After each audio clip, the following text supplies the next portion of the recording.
and human and environmental development agenda, Landry Suraj, from on this.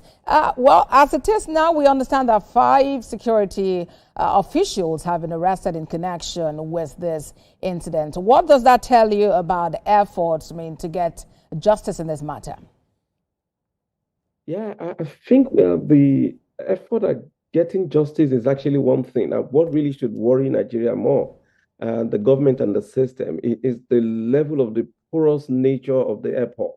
Nigeria, and how compromised the officials at the Nigerian airport are really. For people who travel, this for me is really begging for urgent action. And I think the aviation minister, unfortunately, that is not also part of his own work, immediately, but he has a responsibility to call all the security agencies to question and order on this. If you travel within the Nigerian airport, I think it's one of the most exposed and corrupt and also porous airports that you can think of in the world.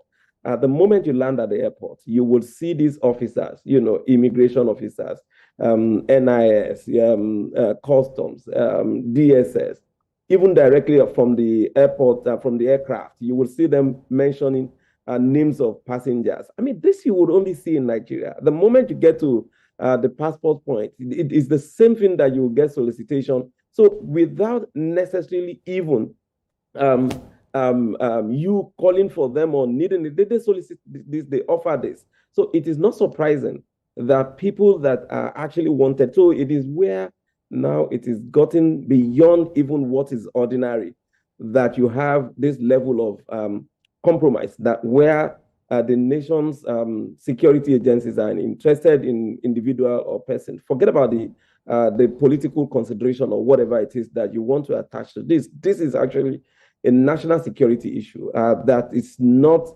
about the political connection of either maybe it's an opposition or whatever it is. It is the fact that an effort at carrying out the security action, it's been sabotaged by officers who are at the airport for the purpose of maintaining security and order in the country. And like I said, I've experienced that several times. It's worse. I'm even shocked that you see DSS officials will solicit from you when they check your passport, asking you, "Oh, sir, what did you bring for us?" And I had the opportunity of confronting one of them and said, "I'm surprised that you've degenerated to this level with DSS officials." And he said, "No, it happens everywhere in the world." That was shocking to me. So you think I have seen an immigration officer. Yeah, Dr. Suraj. So you think this is a reflection of what happens at our airport. But then about this, I know you've inferred it to some extent. Do you think this is about these people doing their jobs and the fact that they should be commended? I'm talking about, those who are taking charge of the prosecution now, or is this some form of witch hunt? And how do you think we can stop this ugly trend at various borders?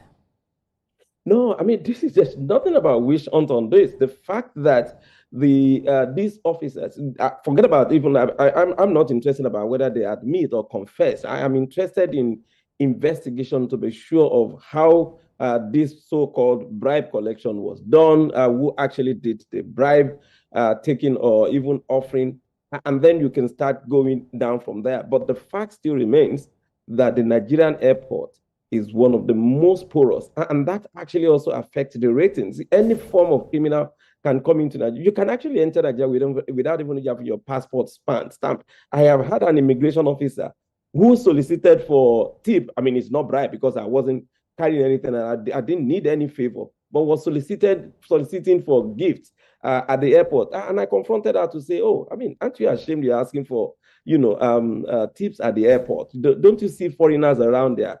And she said, "Oh, that is true, sir." And you know the next thing she did?